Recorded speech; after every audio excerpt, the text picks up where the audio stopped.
bookkeeping is a commodity. My software, accounting software can be a commodity, right? So how do we strike that emotional chord, and how do we give the confidence that we're the right choice going forward? We're not a commodity, right? Like it is, we are differentiating, we're building that difference.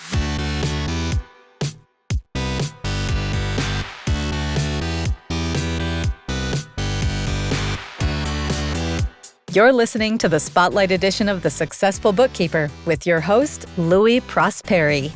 Listen each week as inspiring guests share their secrets of success to help you increase your confidence, work smarter, and build a business you love.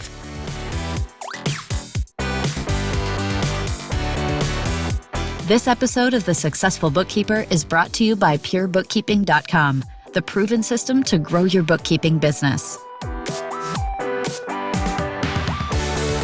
Welcome back to the Successful Bookkeeper podcast. I'm Louis Prosperi. Our guest is Sage Vice President of Sales, U.S. Medium Businesses, Melanie Spillman. Welcome to the show. Thanks, Larry. Happy to be here. It's great to have you on the show, and we're looking forward to getting some knowledge and wisdom from you with regards to a lot of different things. For example, one of the things we talked about was relationship building. Yeah. But before we start, what do you think are the key ingredients in building a long-lasting trust with clients? Yeah, so trust is so important, and it's something that you hear all the time. It's earned, right? It's built over time. Right. We don't always have the luxury of time. I think like making an instant connection is important. So there's a couple of little tricks that I use to build that trust over time. And the first thing is just listen. It's stop and listen. Don't talk more than you listen. You hear that a lot too. And the second one is so simple. I use this with my family. I use this with my friends. I use this with my team that reports to me, as well as my clients. And it's just do what you say you're going to do, right? You show up. If you're going to follow up, you follow up. Those are some quick ways to build that immediate trust. And then just that continuously, if you do what you say you're going to do, that's the mantra that I try to use. I show up on time. I make that call. I follow up. I send the information. I do the things I say I'm going to do. It sounds like a very basic concept, but I have to tell you, in our industry, because of how busy and interactive, it's probably one of the toughest things, which is the follow-up, right? When you talk about follow-up, I mean, let's say I follow up 3 months later. Is that because I did follow up, but that's not what you meant, right? I'm pretty sure that's not what you meant. That's not what I meant. So, and so most goals, most conversations, most follow-up they're time bound, right? Right. Okay. I had a conversation yesterday with the CFO of a client that I'm working with, and I said, You know what? I don't know the answer to that. Let me follow up. I'll have something back to you by the end of the day. I will say my day got hectic. I got super busy. It was around 6:30. I was tired. I was exhausted, but I had this nagging thing in the back of my head. It would have been very easy to walk away, go make dinner, go do homework with my children. Sure. But I was like, you know what? Let me take the 5 minutes. I did get the answer, but it's just taking that time to sit down and say, I made a commitment, however big or small. I made a commitment. Let me follow through on that commitment. Shot her a quick note and check it was off, right? And that's a way to build trust. So let's stick a little bit with the follow-up, because you made some very key points for me. Was when we talk about trust building through follow-up, one is make it time specific, right? So that way, because when you say I'll look into it, he or she might think it's 2 minutes later, or so by specifying when you'll get back, that at least gives you some time. And also, too, following through, making sure you hit that commitment is probably just as important. So, absolutely. So follow-up means timely. Set up a time when you're going to make sure you're going to give them the information and deliver. And to your knowledge, that's probably one of the simplest ways to establish trust, right? Yeah, absolutely. It's about setting the expectation early and upfront, right? Maybe I wouldn't have been able to do it by the end of the day. I was confident I could, right? But Right. saying, hey, is this week good for you? Is it? Right. And so it's almost just like that mutual agreement of, hey, this is what I have going on. What do you need it more? And that also opens up communication. So it's Right. putting that expectation up front, that mutual, and hey, on the plus side, maybe you get some insights into what they have going on that week that could help you communicate a little bit more effectively. So it's really just opening it up and making sure you have a mutual respect and a mutual agreement between the two of you. So let's continue on the communication part because I Yeah. really like this. Bookkeepers and accountants, we're more on the solving problem side. So we feel we should be doing most of the talking. Yep. So when you talk about communication, you're not talking about us talking all the time. You're talking about what in particular? Yeah. So communication it's a two-way street, right? Right. It's not a Okay. monologue. Yeah. So I think a lot like what kind of the key of what you're getting at is what is the right balance, right? I said earlier, Yes. talk more than you listen, but there's kind of a mantra that I keep in mind, and this goes into some of my theories and some lessons learned over my years working with customers and working in the financial industry and accounting industry.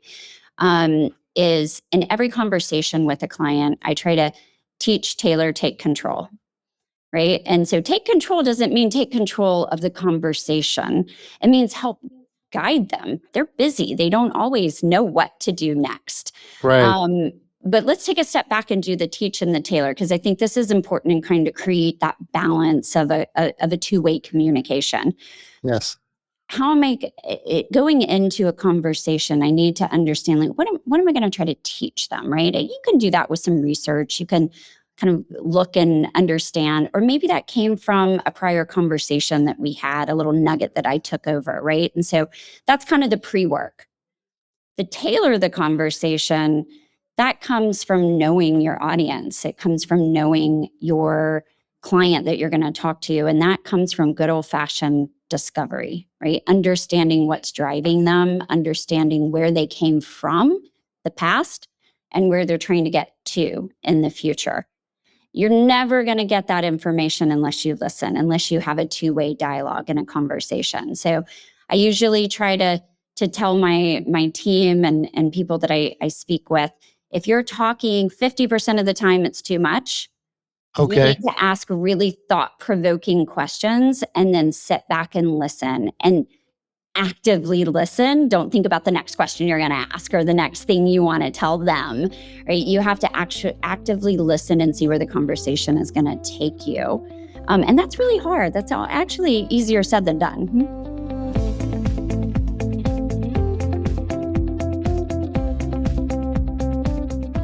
So Melanie, you hit one of my favorite terms, actively listening, because there is listening, and I've done that many times on things that I wasn't really paying attention to, right? And you're absolutely right. When you're listening and you're already starting to think about the solution or asking the next question, technically you're not actively listening. So Yeah. let's dive into what does actively listening mean? Like, how do you train yourself to be active in listening? Do you have any tips or techniques? Yeah. Yeah. I do. It's like the Mike Tyson phrase, everybody's got a plan until they get punched in the face, you know? So I Fair try enough. I try to keep that mantra going into a conversation and say, what's going to happen when I get punched in the face? Right? If I have a script, if I have a set number, and this is so easy to get into in accounting and bookkeeping because there's so many tasks, there's so many regulations, there's so many policies. Like I need to get these 18 things in front of my customer, right, to do my Yes. job effectively.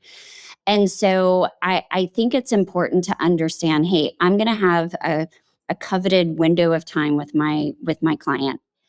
What are three things that I need them to know, right? Getting back to kind of like teaching. What are the three things? I can't run through a list of all 18, right? But what are the three most impactful things? And then you chunk your conversation, right? If I'm going to divide this conversation into 3 chunks, that keeps you from getting stressed. It kind of keeps you from saying, I got to fit everything into this window, right? And then you Okay, take the that's a good first one. chunk of it and say, okay, Mr. Customer, here's where I want to spend the first couple of times. Start out the conversation with, hey, I've got 3 things I need to get in front of you right now. Like, just want to do a quick time test. What do you have on your list? Do you have anything you really want to? Here's what I was thinking, A, B, C. So you kind of set them up, tell them what you're going to tell them up front. Right. Get that mutual agreement. Like, yeah, no, that sounds perfect. Let's jump right in. Or maybe they want to take it in a completely different direction, right? You're going to get punched in the face. So That happens a lot. maybe they come in and say, like, actually, that's not at all what I want to talk about. I'm trying to set my business up to sell it. New information, right? And so you have to be confident enough in your own skill and agile enough to say, like, hey, I'm going to throw the script out of the window. Maybe there still are those 3 things that I need to get in front of them for, legal purposes, regulation purposes, Sure. whatever.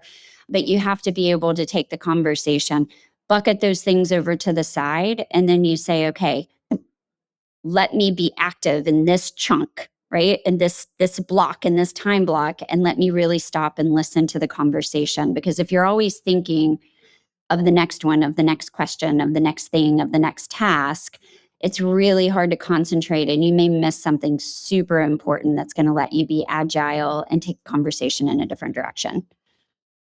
I like that. Basically, what you're trying to tell someone is to stay in the moment, right? Yes. Focus on the now, not on the future, right?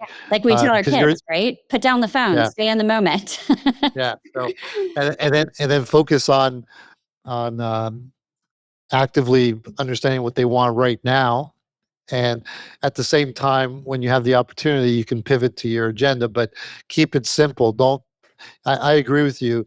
Owners are very busy. If you have an 18-point agenda, that's too complicated. Yeah. 2 or 3 items or 2 or 3 topics. You might go into a series of questions within each area, but Yeah. I guess the next question is with regards to active listening. What about the long pause? Is it important to allow when you're actively listening, as soon as the person's thinking, should you train yourself not to, if there's more than 1 second pause in between the conversation, to interject another? Do you recommend to have like a 3 or 4 second pause before you go on? Like, how do you Yeah. prevent yourself from filling up the quiet space, I guess? You notice I did it just now. Right. I did. I think it is important to let someone finish and articulate their thought, right? So the pause is very important. It's hard, we all want to jump in and we want to fill the silence. Silence can be incredibly powerful. And it really depends on where you are in your relationship with the person you're talking to, right? If this is a brand new client that I'm trying to get on board and there is power in a longer pause. There's power in letting the silence take the room, because you don't want to sound too eager, right? You don't want to jump in. You don't want to talk over them. You don't want to annoy them. You want to hear everything they're going to say. So there's a lot more power in that. As you establish your relationship with the client and it becomes much more of a 2-way conversation, Right. I think the pause is important, but it's a little less so, because it becomes more natural. It becomes more of a conversation. It becomes more of a, oh, you know what? Let's feed off of each other. That was a really great point. I want to make sure you're finished, but I like you just like a light bulb just went out for me. And then they start to feel your passion. Authenticity is so important in relationships, and being true to who you are. I think I naturally bring a lot of excitement to a conversation. A lot of people tell Right. me I'm passionate, right? I get that quite a bit. And I think it's important to understand, like, how do I multiply my powers, my strengths, and diminish and lessen my weaknesses a little bit. Right. And so building off of that authenticity, and sometimes you got, like, you're in a conversation and you're like, yes, that's a great point. I really want to build off of that. Do you mind if I like interject and build off of that? Asking for permission sometimes too can be very powerful. Like you're letting them know, like, I hear you. I'm picking up what you're saying. I'm excited about what you're saying. And I want to build on that. Like, is that okay with you? And it kind of gives them that acknowledgement and that comfort that, oh, they heard me. They're not just trying to get airtime. They heard me and Right. I inspired them. Right. And so that kind of Right. hits that little adrenaline and that, if you're into neuroscience, it hits that feel good gene and clients. And they're like, okay, yeah. Like, let's go. I think that's brilliant. I like the part about when the customer is gives you a light bulb and you acknowledge that, right? Yeah. That means a lot to them, right? Because you're absolutely right. I agree. That's a huge development. So let's talk about relationship in the different cycles. Let's talk Sure. about relationship building at the beginning.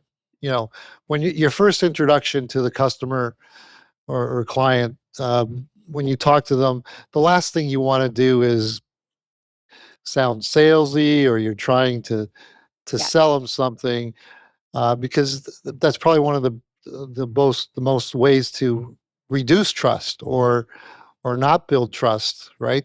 So how do you do that? How do you get away from the salesy part? Because you still have to talk about money, services, and stuff anyway. Yeah. So how do you build trust without being too salesy, I guess is the best way to put it. Yeah, absolutely. And sales is it's my day-to-day job. So my Right, constant battle is how do I not be a salesperson while being a salesperson? right, Um, so, in some ways, someone's past and present, or someone's past and future, are more important than the today, right? So okay, what I mean by that is where they came from, their journey, how they started their business, how they got into the business, how they right. got into the industry that they're in.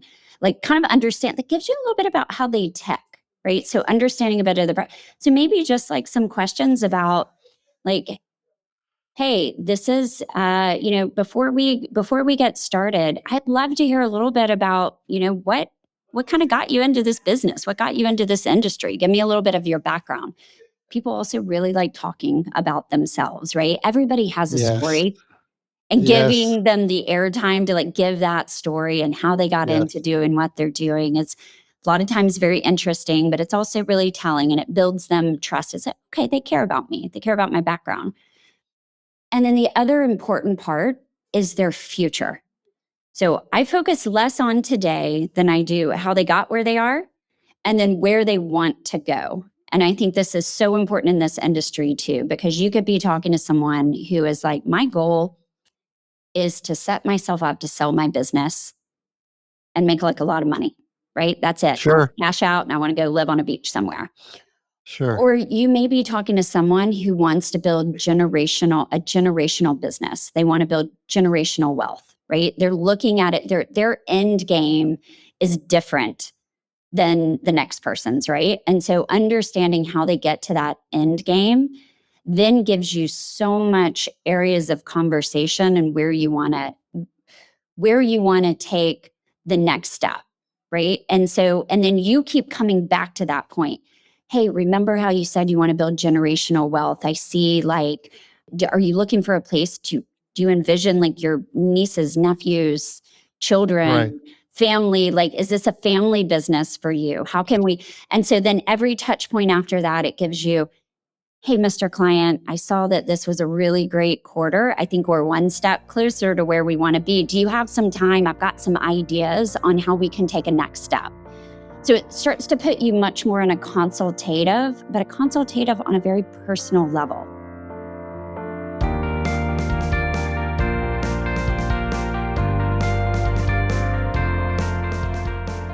You're hitting all the right buttons for me because I'm really all about relationship building. Our industry, to be quite honest, Melanie, is without the trust and relationship, we usually don't have a customer, because basically that's like 90% Yeah. of the glue that sticks us together. And I think one of our biggest problems is exactly always thinking about the today and the past, because we're record keepers. We look at historical documents to file something today, right, or to do something Yep. today.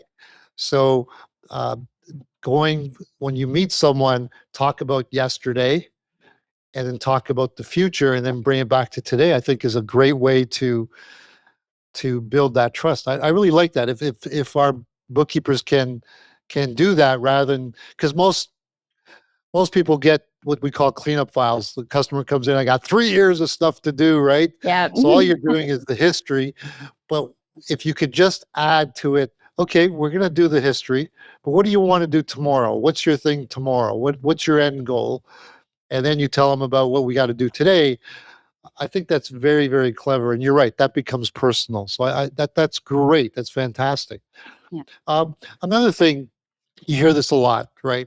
How do you differentiate yourself? How do you be unique in a very competitive market? Um, what are the subtle things you can do when you're building a relationship to make it harder for them to compare you to someone else? That uniqueness due to relationship building. What do you recommend in that area? Yeah, so I think, that's the $1 million question in Right, every industry and every profession, is how do you differentiate yourself? How do you find the thing, right, that right, no one else is bringing to the table? And I do think it's a lot about changing the conversation.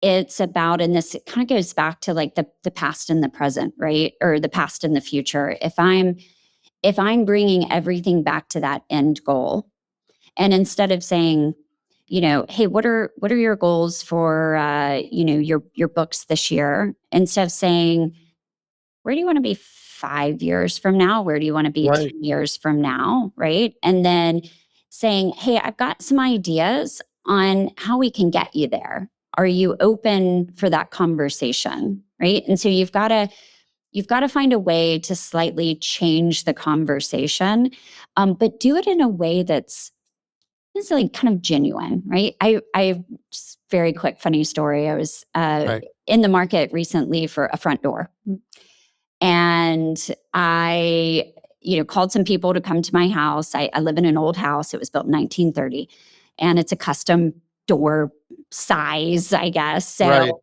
I had Yeah. somebody that's got the side lights. It's a whole ordeal, right? And so I Okay. called Fair enough. somebody to come in, and they're like, "What are you looking for in a front door?" And I was like, "I want it to open and close and lock." And they're like, "Why are you looking for a new door?" Well, as I told you, you can see the door is breaking. It's splitting, right? It's a very old door, and I need a front door. And the questions I found to be so kind of absurd, right? But that guy had someone on a ride along with him, and he was someone who he was a craftsman. He made the doors, and he was really just doing a ride along, learning a little bit more. And he goes, this is a really beautiful house. When was this house built? And I was like, oh, it was built in 1927. I love old houses, right? So then he Right. he started speaking my love language, because he's like, these floors look original. Are these original floors? And I'm like, yeah, absolutely. These are original wood floors. I've had them refinished a couple of times. And he's like, how important is it that your door matches the historic vibe of your house? I was like, yeah, it's pretty important for me, actually. And he's like, okay, so it's not just a door you're looking for, right? Yeah. And Yeah. so starting the conversation in a different place than I was expecting, right? Like at first I'm like, a door is a door, right? I want the door to open, I want the door to close. But he started talking about something like, he could tell that I took care of the home, right? He could tell that I had some pride in my home. He took the time to look and say like, hey, this kind of resonates for, like these are really cool. Take time and look around at the business. Look at what Yeah. they've built. This comes with the past, right? Saying, okay, why did you get into doing what you're doing? That's Yes. really cool. Is that something that like is a generational thing? Is it something that you were interested in the science fair when you were 10, right? Find a Yeah. way to connect that to what they're doing in the future, and get them talking about the things that interest them, And it's so much more like he got so much more out of me. So as we went through and we started looking at doors, right? He said, hey, this is kind of your vanilla door. But if we're trying to match the vibe of the house, I'd say let's go here, right? Where is your budget compared to here and there? My budget's kind of somewhere in the middle. Okay, great. Maybe we can take components of this and components of that. So it's really starting to listen and then meeting the client where they are in the middle. Hey, what are your long-term goals versus your short-term goals? How can we kind of balance that between the two and start to speak your language and meet you where you are, not me where I am, right? So, Melanie, that's an interesting conversation. So, at the end of the day, did you pick that person over the other ones that came to I did. and Yeah. you didn't talk about price was not the critical factor at that point. It was as long as you could afford it, I'm in. Is that basically what you were saying? Exactly. It was, how much of a difference is there really going to be in the price of a door? Shockingly, there's quite a big swing.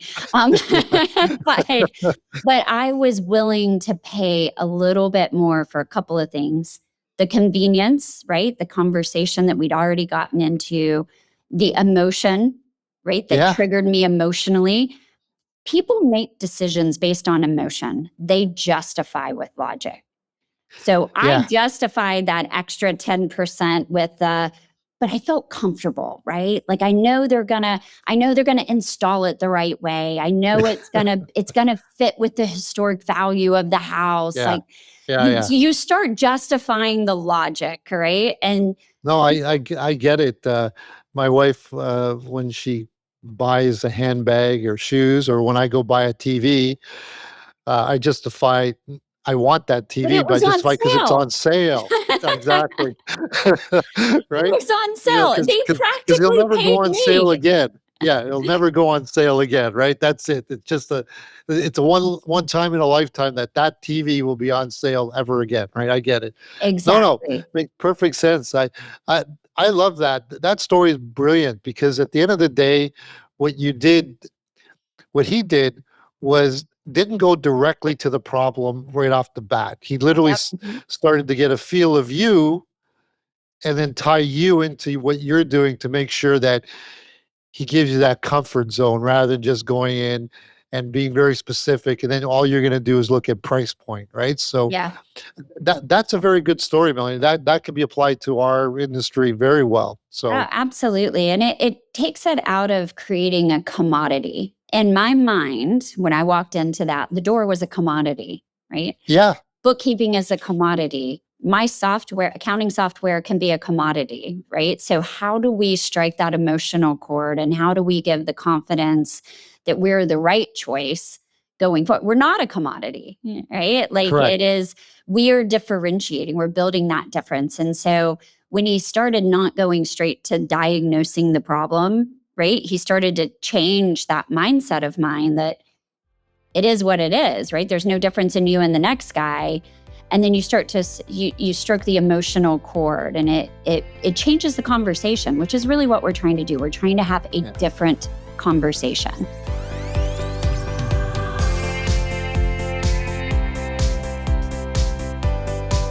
So that's, let's say, uniqueness.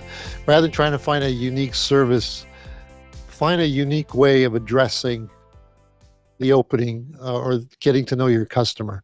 If you can, that would be unique because the other two probably asked you exactly what you said. What's the door? What do you want it for? In a door? Yeah, right. And so if you want to be unique in relationship building, I really think that's. It's funny though. Some people do it automatically, but you can train yourself to do that. It's not. I think it's great. Here's something that is really impacting our industry today. At one time, we had to communicate with the customer on a regular basis for almost everything: receipts, documents, banks. Because they would sometimes, the old days, they'd have to come in and drop off the stuff so we would see them. So the automation of our services is just like with the banking industry. When's the last time you got to know the bank, your teller by first name? Yeah, That doesn't happen absolutely. anymore, right? So how important is to make sure you add human touch to your interactions with your customer, and like how would you do that? Like how would you incorporate it through because of the automation? By the way, Sage is great at making sure they automate the stuff so that we can do the work faster, better, and all that stuff, which is cool. But how do we incorporate the personal touch? I guess is what I'm trying to Yeah, say. yeah, absolutely. So, and this is becoming such an important conversation with the entrance of AI into Right. everything we do, right? Like AI is going to fix everything. It's going to take over everything.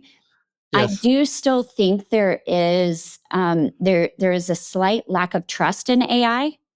I still think the human element is so very important. I used to use the phrase human in the loop all the time, like Yeah. having a human in the loop. Here are the things like AI is great, automation is great. It is wonderful at making us go faster. Yes. So if I'm to separate my task, and I'm going to go into some old like Stephen Covey type of thought leadership here, where if you start to look at your task list, and here are my tasks, right? My things that I have to do, my to-do list, and here are my strategic things, right? So what is going to take a lot of time that's not super important? AI and automation is great for that. Let's let AI Right. double down on my task and get through my to-do list. What are the things that are, again, they're kind of time consuming, they're annoying. Let's do that all day long. What are the things that are strategic and super important? I think those are the things that I still want to have my human eyeballs on, right? And Right. so, how can I spend more time on that and less time on my task? So that's me as a human. Now, how do I translate this to my customers? How do I get them to understand and resonate this? So I'll tell you another quick story if you have a couple of minutes. I promise it's a fast one. So No, it's perfectly fine. many years ago, I had just had my first child, right? So I Right. was 31 years old, and I was working with a financial advisor for the first time. She comes in, she sits down, she's selling me on all the services, Right. talking to my husband and I about why we want to save for retirement, save for retirement, save for retirement. And I'm looking at this, and I'm like, this how am I gonna like live day to day? Like you want Yes. me to take all my money and put it over here into retirement. I'm 31. I just had a baby. Like I'm not thinking about retirement. Yes. Logically, I know that I need to save for retirement, right? Yes. And I actually pushed back a little bit, and I'm like, well, I want to be able to enjoy life. I want to be able to do fun things. And she's like, nope, you got it. But this is so important. Like the formula says if you put so much in, you told me your life goals were to retire and at so and so age. And she was so focused on like kind of that end game. But if she would have took a second to understand my past, right? Like where I came from and what I wanted to, Right. what was really important to me. I wanted to give my daughter and subsequently my son experiences I didn't get as a kid. I wanted to Yes. be able to take them on trips and have cool vacations and experiences that I didn't get to do until I was later in life, right? Like I wanted to be able to, take them to Europe and take them to a dude ranch. Just fun things to live life and have experiences. And that would have resonated so much more to me if she would have said, "Hey, what is important for you? Like, talk to me about like kind of how you Yeah. got to where you are today." And she Yes. would have known that I came from kind of a loving background, but a tough background financially, right? I had to work very Right. hard to get to where I am. And because of that, I wanted to be able to do things with my Yes. income, right? And if she would have said, hey, how about we find a way to help you save and maybe a little bit more every year? You start to turn up the volume a little bit. right? And we start to get to that ideal state as you get a little older, but you still have the slush fund to do the things you want to do today and the While your kids are young. experiences Yeah. that you want Yeah. to have with your children and your family. And so, like, let's come to a conversation and agreement right here. I did not end up using that financial advisor, right? Because she didn't resonate with me. If I would have put that into AI, I would have gotten the same answer she was regurgitating, which was, this is what you need to do every year Right. to go into retirement, right? And so Yeah. what I think automation cannot do is understands what's driving me, what's Right. getting me to get up every day and do what I need to do. So something as simple as, hey, Sue, I know that you had that. I know that your big goal this year was to take your whole family to the south of France for a month, right? That's your big lifetime Sure. goal and your the thing that you're trying to do. Hey, I think if we can make you a little bit faster over here by using some of the software, I've been able to really incorporate this AI to get these tasks done faster. What I would love is to sit down with you and do some strategy, right? Like, I have some really good ideas about how we can maybe make sure that your business is running the way that it needs to run so you can go on a stress-free 1-month vacation. Right. AI software automation is not going to understand what's driving Sue to take that vacation. I am, me as a human, right? And so for me to be able to relate on a human to human basis, understand what's driving, and then use the automation, use the tools to get the things done that she needs to done to get done to get to that end goal. Correct. Correct. So basically what you're saying is the human touch, um, AI can't do that, not yet anyway. But I get that. So what the Stephen Covey thing is, make time for those key contacts and get rid of don't talk to your customer on the automated stuff. Yeah. Let automation take care of that. Does Yeah, that make sense? Is that what? it's prioritize the tasks that don't take critical thinking to the tasks that do take critical thinking. Yeah, But fair enough. make the interactions important, make them meaningful. Like, put down your phone and your pen and paper and connect on a personal level. And if, like, you have to make those interactions meaningful. If you're just kind of regurgitating the same thing that the software, the AI, that ChatGPT is going to regurgitate, Yes. you're not being meaningful. You're not taking advantage of that human interaction. So you really have to just put things down and connect and trust your knowledge, your craft, the work that you put into knowing and making you good at your job. You have to be able to trust those skills and just have an active, honest conversation. Well, technically we have more questions, but I'm running out of time. But it was a pleasure listening to you and talking about relationships, because I think the relationship cycle in our industry is critical for us, for our success. So focusing on the relationship, the human contact, and all those little nuggets that you provided, and I love the stories. I really did like the door story. I thought that was, and to be quite honest, is very relatable to our industry, Yeah. because the basics is debit, credit, put this here, put that there. But that's not the essence of what they're looking for.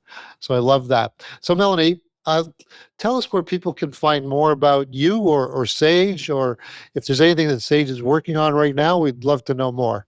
Yeah, absolutely. So you can connect with me on LinkedIn, Melanie Spillman. Easy to find, Melanie Spillman Sage. If you do a quick search, super easy. Sage is really focused, and this has been over the last couple of years. It's ironic that we just spent a good chunk of time talking about AI, because that is really a big part of what we're focused on and what we're doing, leading with generative AI and what we do. But it's really to empower SMBs and our accountants and our bookkeepers that we work with every day to make those human connections.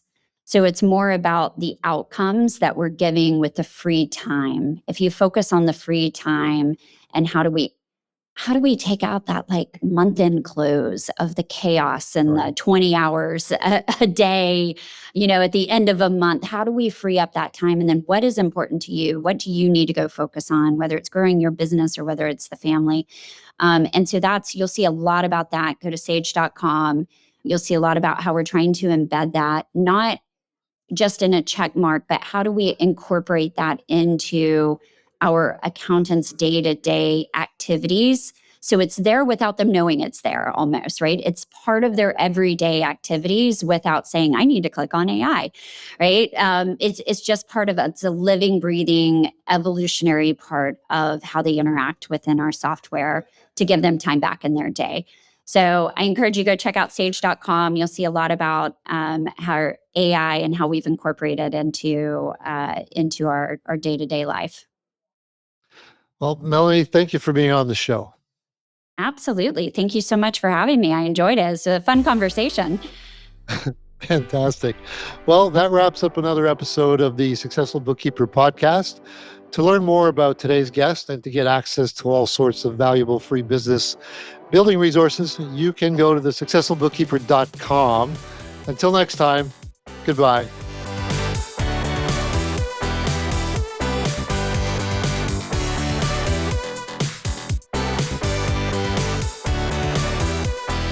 You've been listening to the Spotlight edition of The Successful Bookkeeper with Louis Prosperi. For more information and to access the resources mentioned in this episode, please visit us at thesuccessfulbookkeeper.com. Thank you for listening and have a great week.